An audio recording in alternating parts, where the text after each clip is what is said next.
Thalassemia వ్యాధి అవగాహన అనే కార్యక్రమంలో rotary red cross blood bank chief medical officer doctor yes Madan Mohan గారితో సంభాషణ కార్యక్రమం. డాక్టర్ మదన్ మోహన్ గారు నమస్కారం అండి. నమస్కారం. సంబంధించి శాశ్వతమైన పరిష్కారం ఏమన్నా ఉంటుందండి? ఒకవేళ అది తలసేమియా మైనర్ అని తెలిసిన తర్వాత ఇంకా స్పెసిఫిక్ టెస్టులు ఉంటాయి, అప్పుడు అవి చేయించుకోవాలి. అయితే తలసేమియా వచ్చిన తర్వాత పిల్లల తల్లిదండ్రులు ఏమన్నా జాగ్రత్తలు తీసుకోవాల్సి ఉంటుందా అండి? ఇది ఏంటంటే ఒకవేళ అనివార్య కారణాల చేత ఇద్దరు తలసేమియా మైనర్లు వివాహం చేసుకోవటం జరిగినట్లయితే వాళ్ళు అనివార్య కారణాలు ఇక్కడ అన్అవాయిడబుల్ సర్కమ్స్టాన్సెస్ లో వాళ్ళకి ఇద్దరికి తలసేమియా ఉన్నదని తెలియకపోవటం వల్ల అవగాహన రాహిత్యమే గాని అంటే పెళ్లికి ముందే వీళ్ళు టెస్టులు చేసుకుని ఉంటే చాలా మంచిది. చాలా మంచిది, అవునండి.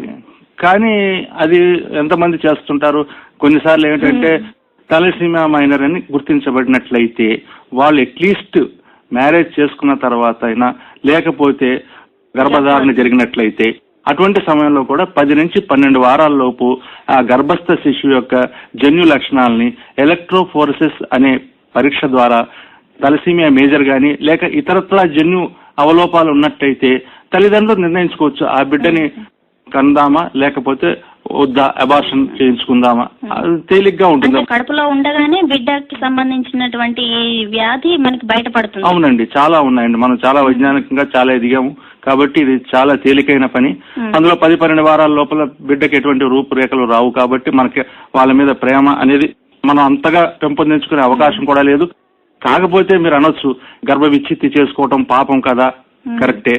కానీ అటువంటి బిడ్డకి జన్మనిచ్చిన తర్వాత ఆ బిడ్డ పడే కష్టాలు చూస్తూ మనం భరించలేక ఆ బిడ్డని పూర్తి కాలం జీవించలేక అటువంటి బాధలకు గురి చేసే కంటే ముందుగానే మనం మేల్కొని మనం చేసిన తప్పు అట్లీస్ట్ ఇక్కడన్నా మనం సరిదిద్దుకుంటే మనం ఆ బిడ్డకి ఎంతో మేలు చేసిన వాళ్ళు అవుతాం.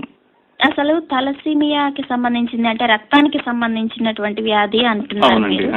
మరి వ్యాధి సంక్రమించినప్పుడు పిల్లలు ఏ రకంగా వాళ్ళ ప్రవర్తన కానీ లేకపోతే వాళ్ళ ఆటపాటల్లో కానీ ఏమన్నా తేడాలు అలాంటివి ఏమన్నా కూడా కనిపిస్తూ ఉంటాయి? అవునండి, యాక్చువల్ గా ఏంటంటే బిడ్డ పుట్టిన 2 సంవత్సరాల వరకు బిడ్డ లోపల ఎటువంటి వ్యాధి లక్షణాలు కొన్నిసార్లు కనిపించకపోవచ్చు. కానీ బిడ్డ ఎదుగుతూ ఉంటే ఆ ఎదుగుదలతో పాటు అనేక మార్పులు వస్తూ ఉంటాయండి. ఒకటి ఏంటంటే ఎదుగుదల లోపల లోపం అంటే మైల్ స్టోన్స్ ఉంటాయి. బిడ్డ పెరుగుతున్నప్పుడు ఇన్ని సంవత్సరాలకి ఇంత ఎత్తు పెరగాలి, ఇంత బరువు ఉండాలి, ఇంత తెలివి ఉండాలి, అనేక రకాలైన మనకి మైలురాళ్లు ఉంటాయి బిడ్డ ఎదుగుదలతో పాటు.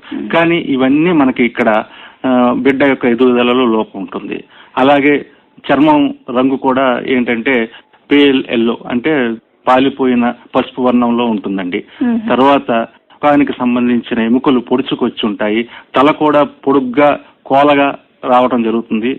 ఎముకలు పొడుగు అయిపోయి కొబ్బరికాయ రూపం లోపల రావటం జరుగుతుంది.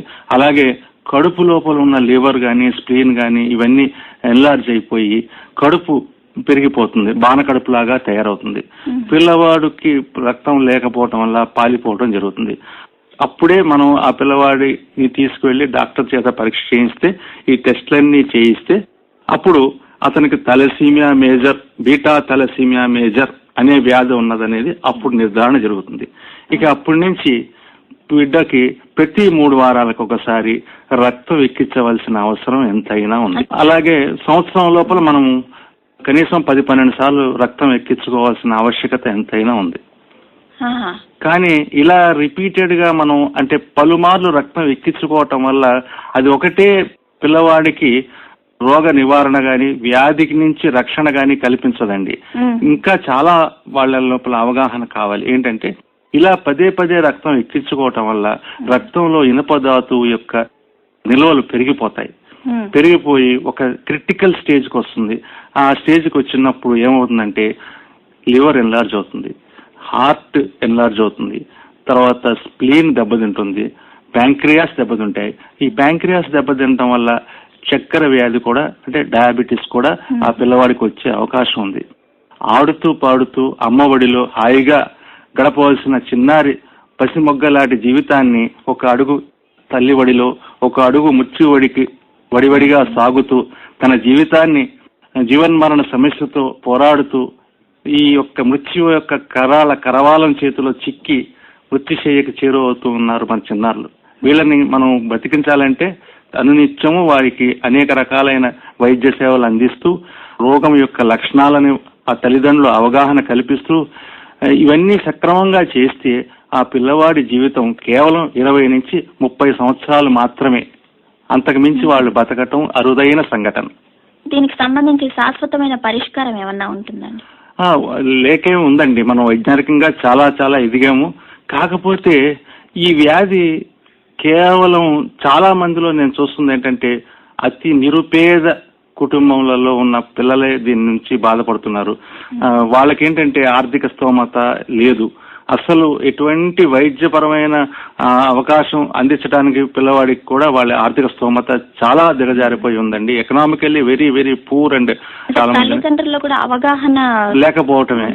ఇక్కడ ఒక చిన్న విషయం మీకు నేను తెలియజేస్తాను ఏంటంటే, ఆల్రెడీ వాళ్ళకి ఒక పిల్లవాడు థాలసీమియా మేజర్ తో బాధపడుతున్న దంపతులు మా దగ్గరికి రక్తం కోసం వస్తుంటారు.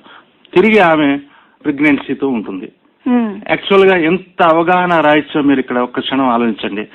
తిరిగి ఆమె ప్రెగ్నెన్సీ పొందాలంటే డాక్టర్ సలహా తీసుకుని ఆల్రెడీ ఒక పిల్లవాడు థాలసీమియా మేజర్ తో బాధపడుతున్నాడు, పుట్టబోయే బిడ్డ కూడా థాలసీమియా మేజర్ అయితే అది భారం తడిసి మోపిడి అవుతుంది వాళ్ళకి. అంటే రెండో బిడ్డకు కూడా వచ్చే అవకాశం ఉంటుంది. చెప్పలేము. మనకేంటంటే స్టాటిస్టిక్స్ ప్రకారం అయితే 2 థాలసీమియా మైనర్స్ పెళ్లి చేసుకుంటే పుట్టబోయే బిడ్డల లోపల 25% థాలసీమియా మేజరు అంటే డిసీజ్, 2 థాలసీమియా మైనర్స్ అంటే క్యారియర్స్, ఒక్కళ్ళు హెల్దీ. ఇది మనకి స్టాటిస్టికల్ గా ఉన్న హిస్టరీ.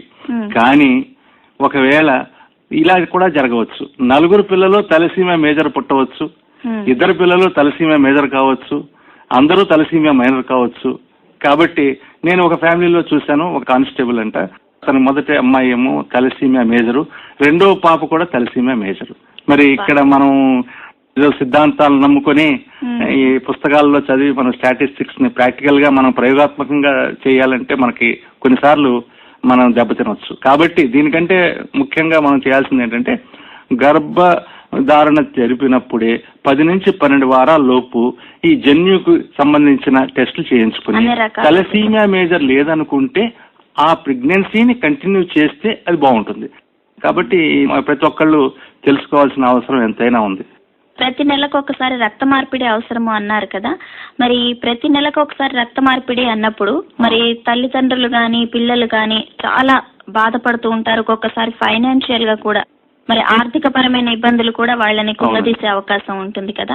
మరి అలాంటి సమయంలో మీరు రెడ్ క్రాస్ సంస్థ ద్వారా మీరు ఏమి వాళ్ళకి సహాయం చేస్తూ ఉన్నారండి? మాకున్న వనరుల ప్రకారం విజయవాడ లోపల red cross blood bank Gandhinagar లో హనుమంతరాయ గ్రంథాలయం ఎదురుగా ఉందండి. ఇది గత 12 సంవత్సరాల మట్టి సేవ చేస్తుంది. అలాగే ఈ థాలసీమియా పిల్లల్ని కన్న తల్లిలాగా హక్కును చేర్చుకుని 30 మంది థాలసీమియా పిల్లలకి ఉచితముగా రక్తాన్ని అందిస్తుంది. వాళ్ళు ఎప్పుడు వచ్చినా ఎప్పుడు అడిగినా కాదనకుండా. ఒక విషయాన్ని వాళ్ళు ఏం చేస్తున్నారంటే, మేము ఒక గర్భిణీ స్త్రీ రక్తం కోసం వచ్చిందనుకోండి, అలాగే ఒక శస్త్రచికిత్స కోసం ఒక పేషెంట్ రక్తం కోసం వచ్చాడనుకోండి, 1 రోజు 2 రోజులు వాళ్ళని రక్తం లేకపోతే ఆపవచ్చు. కానీ అదే థాలసీమియా చిన్నారి రక్తం కోసం రక్తనిధికి వస్తే వాళ్ళకి ఇమీడియట్ గా మేము రక్తాన్ని అందించే ఏర్పాట్లు చేస్తున్నాం. కొన్ని సంవత్సరాలుగా మా మీద ఆధారపడి చిన్నారులు మా దగ్గర క్రమం తప్పకుండా రక్తాన్ని తీసుకెళ్తున్నారు. కొన్నిసార్లు రేర్ గ్రూప్స్ ఏబీ పాజిటివ్లు 2 ఉన్నారు.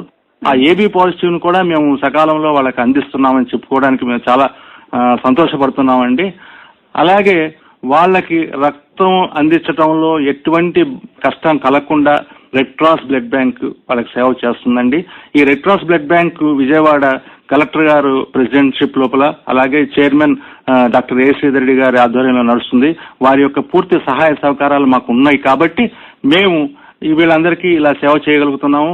అందులో మేము గర్వించదగిన విషయం ఏంటంటే, మన ఆంధ్రప్రదేశ్ లో మొత్తం ఆంధ్రప్రదేశ్ స్టేట్ లో 500 మంది థాలసీమియా చిన్నారులుంటే మన కేవలం మన విజయవాడ రెడ్ క్రాస్ నందు 30 మంది దాకా మనం రక్తాన్ని అందిస్తున్నామంటే అది మనకి చాలా గర్వకారణం. మరి చాలా మంది రక్తదాతలు కూడా మీకు అవసరం కదా. అవునండి. మరి ప్రజలు రక్తదాతలు చాలా మంది, అంటే రక్తాన్ని దానం చేయడానికి చాలా మంది ప్రజలు ముందుకు వస్తూ ఉన్నారు. అవునండి. కానీ ఈ రక్తదాతలు ఎటువంటి వాళ్ళంటే నడిచే దేవుడితో సమానం ఈ రక్తదాతలు. ఎందుకంటే వాళ్ళు ఇవాళ రక్తం ఎవరికి ఇస్తున్నారో తెలియకుండా దానం చేస్తున్నారు. అలాగే రేపు వీళ్ళ రక్తాన్ని మనం ఎవరికి వాడుతున్నామో తెలియకుండా దానం చేస్తున్నాం. కానీ రక్తదాతల్లో కూడా రక్తం దానం చేయాలి, మనం సేవ చేయాలనే ఆతృతతో ఆదుర్దాతో కొన్నిసార్లు వాళ్ళు తప్పుడు నిర్ణయాలు తీసుకుంటున్నారు. ఎలాగంటే ఇప్పుడు టీవీలోనో స్క్రోలింగ్ చూసి పలానా చోట పలానా వ్యక్తికి రక్తం అవసరం అనగానే వచ్చేసి రక్తాన్ని ఇస్తున్నారు. కానీ ఇది వాళ్ళు చేస్తున్న అపాత్ర దానం. ఎందుకంటే వాళ్ళు ఇలా యాడ్ చూసి ఇవ్వటం వల్ల ప్రైవేట్ బ్లడ్ బ్యాంక్ రక్త నిధులు వాళ్ళు వాళ్ళ రక్తాన్ని వాళ్ళ దగ్గర ఫ్రీగా తీసుకొని ఒకసారి రేర్ గ్రూప్స్ వస్తే వాటిని ఎక్కువ ధరకి పేషెంట్కి ఇవ్వడం జరుగుతుంది. కాబట్టి ఇక్కడ సేవా లోపం జరుగుతుంది. కేవలం ధనాపేక్షతోటి ధనం కోసమే నడిపే కొన్ని రక్త నిధులకి ఇటువంటి స్వచ్ఛంద రక్తదాతలు వాళ్ళకి తెలవకుండానే సహాయం చేస్తున్నారు. కాబట్టి అటువంటి వాళ్ళకి నేను చేసే విన్నపం గానీ విజ్ఞప్తి గానీ ఏమిటంటే, ఎప్పుడైనా రక్తం దానం చేయాలంటే విజయవాడ లోపల ఇది రెడ్ క్రాస్ అందరినీ గవర్నమెంట్ హాస్పిటల్ నుంచి వచ్చే బీదవాళ్ళని కానీ ఇలా తలసీమియా చిన్నారులను కానీ ఆదుకుంటుంది. కాబట్టి చేయూతను అందించి మీ యొక్క రక్తదానాన్ని ఇస్తే ఆ రక్తం వల్ల ఎంతో మంది బీదవాళ్ళకి ఉపయోగపడుతుంది. ఎందుకంటే మీరు కావాలంటే ఏ దాత అయినా స్వచ్ఛంద రక్తదాత ముందుకు వచ్చి ఈ 30 మందిలో మా దగ్గరకు వస్తే వాళ్ళ ఫోన్ నెంబర్స్ కానీ వాళ్ళ యొక్క అడ్రస్లు కానీ ఇస్తాము. వాళ్ళు ఇంతకాలం ఎక్కడైనా ప్రైవేట్ బ్లడ్ బ్యాంక్ నుంచి ఒక్క బ్లడ్ బ్యాగ్ కూడా వాళ్ళకి ఇవ్వటం జరిగిందో లేదో అడిగితే వాళ్ళకి ఎవరు ఎంత సహాయం చేస్తున్నారో మీకు ఓపెన్ గా తెలుస్తుందండి. దాన్ని బట్టి మీరు అర్థం చేసుకోవచ్చు. కాబట్టి రక్తదాతలకి నేను చేసే విజ్ఞప్తి విన్నపం ఏంటంటే, మీరు ఎప్పుడైనా రక్తదానం చేయాలనుకుంటే రెడ్ క్రాస్ ని మర్చిపోవద్దు. ఒకసారి మీ బ్లడ్ బ్యాంక్ సంబంధించిన అడ్రస్ ఒకసారి క్లియర్ గా చెప్పండి. రెడ్ క్రాస్ బ్లడ్ బ్యాంక్ ఇది జిఎస్ రాజు రోడ్, గాంధీనగర్, హనుమంతరాయ గ్రంథాలయం ఎదురుగా ఉందండి. Phone numbers 25700822, 2564640002. అలాగే నా యొక్క పర్సనల్ నెంబర్ కూడా డాక్టర్ మదన్ మోహన్ నా పేరు. నా యొక్క పర్సనల్ నెంబర్ కూడా మీకు ఇస్తున్నాను. 9441902311.